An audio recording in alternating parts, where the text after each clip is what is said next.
Hello friends, आपके अपने YouTube channel साहित्य नॉलेज में आपका स्वागत है। फ्रेंड्स, हम पढ़ रहे हैं यूजीसी नेट जेआरएफ के सिलेबस में शामिल कहानियों को। आज हम देखेंगे तीसरी कसम उर्फ मारे गए गुलफाम। इस कहानी के रचनाकार फणीश्वरनाथ रेणु जी हैं। इस कहानी को पिछली वीडियो में हम यहाँ तक देख चुके थे कि हीरामन मन में सोचता है आज रात भर हीरामन की गाड़ी में रहेगी वह अर्थात हीरा भाई। हीरामन की गाड़ी में नहीं बल्कि घर में। चलिए इस कहानी को आगे बढ़ाते हैं। कहाँ की गाड़ी है? कौन? हीरामन। किस मेले से? किस चीज़ की लदनी है? गांव समाज के गाड़ीवान एक दूसरे को खोजकर आसपास गाड़ी लगाकर बासा डालते हैं। अपने गांव के लाल मोहर, धुन्नी राम और पलरदास वगैरह गाड़ीवानों के दल को देखकर हीरामन अचकचा गया। उधर पलरदास टप्पर में झाँक कर भड़का, मानो बाघ पर नजर पड़ गई। हीरामन ने इशारे से सभी को चुप किया, फिर गाड़ी की ओर कनखी मारकर फुसफुसाया, चुप, कंपनी की औरत है, नौटंकी कंपनी की एक नहीं अब चार हीरामन। चारों ने अचरज से एक दूसरे को देखा। कंपनी नाम में कितना असर है। हीरामन ने लक्ष्य किया, तीनों एक साथ सटक दम हो गए। लाल मोहर ने जरा दूर हटकर बतियाने की इच्छा प्रकट की, इशारे से ही। हीरामन ने टप्पर की ओर मुँह करके कहा, होटल अर्थात होटल तो खुला नहीं होगा कोई? हलवाई के यहाँ से पक्की ले आवें। हीरामन जरा इधर सुनो, मैं कुछ नहीं खाऊंगी अभी, तुम खाओ। क्या है? पैसा? इस पैसा देकर हीरामन ने कभी फारबिसगंज में कच्ची पक्की नहीं खाई। उसके गांव के इतने गाड़ीवान हैं, किस दिन के लिए? वह छू नहीं सकता पैसा। उसने हीराबाई से कहा, बेकार मेला बाजार में हुज्जत मत कीजिए, पैसा रखिए। मौका पाकर लाल मोहर भी टप्पर के करीब आ गया। उसने सलाम करते हुए कहा, चार आदमी के भात में दो आदमी खुशी से खा सकते हैं। बासा पर भात चढ़ा हुआ है। हे हम लोग एक ही गांव के हैं। गोवा गिरामीन के रहते होटल अर्थात होटल और हलवाई के यहाँ खाएगा हीरामन। हीरामन ने लाल मोहर का हाथ टीप दिया अर्थात दबा दिया। बेसी भचर भचर मत बको अर्थात ज़्यादा मत बोलो। गाड़ी से चार रस्सी दूर जाते जाते धुन्नी राम ने अपने कुल बुलाते हुए दिल की बात खोल दी। तुम भी खूब हो हीरामन। उस साल कंपनी का बाग, इस बार कंपनी की जनानी। हीरामन ने दबी आवाज़ में कहा, भाई रे, यह हम लोगों के मुल्क की जनाना नहीं कि लटपट बोली सुनकर भी चुप रह जाए। एक तो पश्चिम की औरत, इस पर कंपनी की। धुन्नी राम ने अपनी शंका प्रकट की, लेकिन कंपनी में तो सुनते हैं पतुरिया रहती है। धत, सभी ने एक साथ उसको दुरदुरा दिया।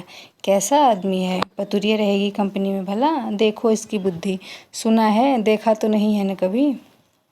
धुन्नी राम ने अपनी गलती मान ली। पलरदास को बात सूझी। हीरामन भाई, जनाना जात अकेली रहेगी गाड़ी पर? कुछ भी हो, जनाना आखिर जनाना ही है, कोई ज़रूरत ही पड़ जाए। यह बात सभी को अच्छी लगी। हीरामन ने कहा, बात ठीक है पलट, तुम लौट जाओ, गाड़ी के पास ही रहना, और देखो गपशप जरा होशियारी से करना। हाँ। हीरामन की देह से अतर गुलाब की खुशबू निकलती है। हीरामन करम सांड है। उस बार महीनों तक उसकी देह से बघाइन गंध नहीं गई। लाल मोहर ने हीरामन की गमछी सूंघ ली। हीरामन चलते चलते रुक गया। क्या करे लाल मोहर भाई, जरा कहो तो। बड़ी जिद करती है, कहती है नौटंकी देखना ही होगा फोकट में ही, और गांव नहीं पहुंचेगी यह बात। हीरामन बोला, नहीं जी, एक रात नौटंकी देखकर जिंदगी भर बोली ठोली कौन सुने। देसी मुर्गी विलायती चाल। धुन्नी राम ने पूछा, फोकट में देखने पर भी तुम्हारी भौजाई बात सुनाएगी? लाल मोहर के बासा के बगल में एक लकड़ी की दुकान लाद कर आए हुए गाड़ीवानों का बासा है। बासा के मीर गाड़ीवान मियाँ जान बूढ़े ने सफरी गुड़गुड़ी पीते हुए पूछा, क्यों भाई, मीना बाजार की लदनी लाद कर आए हैं क्या? क्यों भाई, मीना बाजार की लदनी लाद कर कौन आया है? मीना बाजार तो पतुरिया पट्टी को कहते हैं। क्या बोलता है यह बूढ़ा मियाँ? लाल मोहर ने हीरामन के कान में फुसफुसाकर कहा, तुम्हारी देह महक महकती है सच। लहसनवा लाल मोहर का नौकर गाड़ीवान है, उम्र में सबसे छोटा है, पहली बार आया है तो क्या, बाबू बबुआइनों के यहाँ बचपन से नौकरी कर चुका है। वह रह रह कर वातावरण में कुछ सूंघता है, नाक सिकोड़ कर। हीरामन ने देखा लहसनवा का चेहरा तमतमा गया है। कौन आ रहा है धड़धड़ाता हुआ? कौन? पलटदास? क्या है? पलटदास आकर खड़ा हो गया चुपचाप। उसका मुंह भी तमतमाया हुआ था। हीरामन ने पूछा, क्या हुआ? बोलते क्यों नहीं? क्या जवाब दे पलटदास? हीरामन ने उसको चेतावनी दी थी कि गपशप होशियारी से करना। वह चुपचाप गाड़ी की आसनी पर जाकर बैठ गया, हीरामन की जगह पर। हीराबाई ने पूछा, तुम भी हीरामन के साथ के हो? पलटदास ने गर्दन हिलाकर हामी भरी। हीराबाई फिर लेट गई। चेहरा मोहरा और भोली बानी देख सुन पलटदास का कलेजा कांपने लगा। न जाने क्यों, हाँ, रामलीला में सिया सुकुमारी इसी तरह थकी लेटी हुई थी। जय सियावर रामचंद्र की जय। पलटदास के मन में जय जयकार होने लगा। वह दास वैष्णवन है, कीर्तनिया है। थकी हुई सीता महारानी के चरण टीपने अर्थात दबाने की इच्छा प्रकट की उसने। हाथ की उंगलियों के इशारों से मानो हारमोनियम की पटरियों पर नचा रहा हो। हीराबाई तमक कर बैठ गई। अरे पागल है क्या? जाओ भागो। पलटदास को लगा गुस्साई हुई कंपनी की औरत की आंखों से चिंगारी निकल रही है। छटक छटक वह भागा। पलटदास क्या जवाब दे? वह मेला से भी भागने का उपाय सोच रहा है। बोला, कुछ नहीं, हमको व्यापारी मिल गया। अभी ही टीसन अर्थात स्टेशन जाकर माल लादना है। भात में तो अभी देर है, मैं लौट आता हूँ तब तक। खाते समय धुन्नीराम और लहसनवा ने पलटदास की टोकरी भर निंदा की। छोटा आदमी है, कमीना है, पैसे पैसे का हिसाब जोड़ता है। खाने पीने के बाद लाल मोहर के दल ने अपना बासा तोड़ दिया। धुन्नी और लहसनवा गाड़ी जोतकर हीरामन के बासा पर चले, गाड़ी की लीक धरकर। हीरामन ने चलते चलते रुककर लाल मोहर से कहा, जरा मेरे इस कंधे को सूंघो तो। सूंघ कर देखो न। लाल मोहर ने कंधा सूंघ कर आंखें मूंद ली। मुंह से अस्फुट शब्द निकला। हीरामन ने कहा, जरा सा हाथ रखने पर इतनी खुशबू, समझे? लाल मोहर ने हीरामन का हाथ पकड़ लिया। कंधे पर हाथ रखा था। सच? सुनो हीरामन, नौटंकी देखने का ऐसा मौका फिर कभी हाथ नहीं लगेगा। हाँ, तुम भी देखोगे। लाल मोहर की बत्ती सी चौराहे की रोशनी में झिलमिला उठी, अर्थात वह हंस पड़ा। बासा पर पहुंचकर हीरामन ने देखा टप्पर के पास खड़ा बतिया रहा है कोई हीराबाई से। धुन्नी और लहसनवा ने एक ही साथ कहा, कहाँ रह गए पीछे? बहुत देर से खोज रही है कंपनी। हीरामन ने टप्पर के पास जाकर देखा, अरे यह तो वही बक्सा ढोने वाला नौकर है जो चंपानगर मेले में हीराबाई को गाड़ी पर बिठाकर अंधेरे में गायब हो गया था। आ गए हीरामन, अच्छी बात। इधर आओ, यह लो अपना भाड़ा और यह लो अपनी दक्षिणा, 25-25, 50। हीरामन को लगा कि किसी ने आसमान से धकेलकर धरती पर गिरा दिया। किसी ने क्यों? इस बक्सा ढोने वाले आदमी ने। कहाँ से आ गया? उसकी जीप पर आई हुई बात जीप पर ही रह गई। इस दक्षिणा।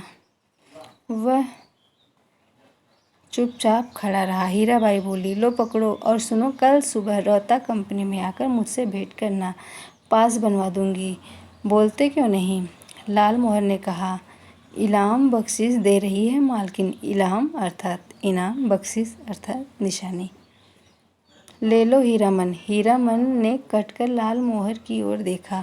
बोलने का जरा भी ढंग नहीं इस लाल मोहरा को। धुन्नी की स्वगतोक्ति सभी ने सुनी, हीराबाई ने भी। गाड़ी बैल छोड़कर नौटंकी कैसे देख सकता है कोई गाड़ीवान मेले में? हीरामन ने रुपये लेते हुए कहा, क्या बोलेंगे? उसने हंसने की चेष्टा की। कंपनी की औरत कंपनी में जा रही है, हीरामन का क्या? बक्सा ढोने वाला रास्ता दिखाता हुआ आगे बढ़ा। इधर से हीराबाई जाते जाते रुक गई। हीरामन के बैलों को संबोधित करके बोली, अच्छा मैं चली भैयन। बैलों ने भैया शब्द पर कान हिलाए। भाइयों, आज रात दी रोहता संगीत कंपनी के स्टेज पर गुलबदन देखिए। गुलबदन, आपको यह जानकर खुशी होगी कि मथुरा मोहन कंपनी की मशहूर एक्ट्रेस मिस हीरा देवी, जिसकी एक एक अदा पर जान फिदा है, इस बार हमारी कंपनी में आ गई हैं। याद रखिए, आज की रात मिस हीरा देवी गुलबदन के साथ। नौटंकी वालों ने इस ऐलान से मेले की हर पट्टी में सरगर्मी फैल रही है। हीराबाई, मिस हीरा देवी, लैला गुलबदन फिल्म एक्ट्रेस को मात करती हैं।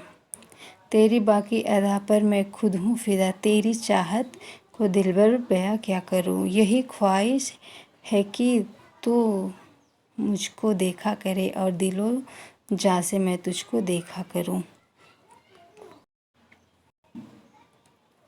किर कड़ड़ ई घन घन धड़ाम, हर आदमी का दिल नगाड़ा हो गया है। लाल मोहर दौड़ता हाँफता बासा पर आया। ऐ हीरामन, यहाँ क्या बैठे हो? चलकर देखो, जय जयकार हो रहा है।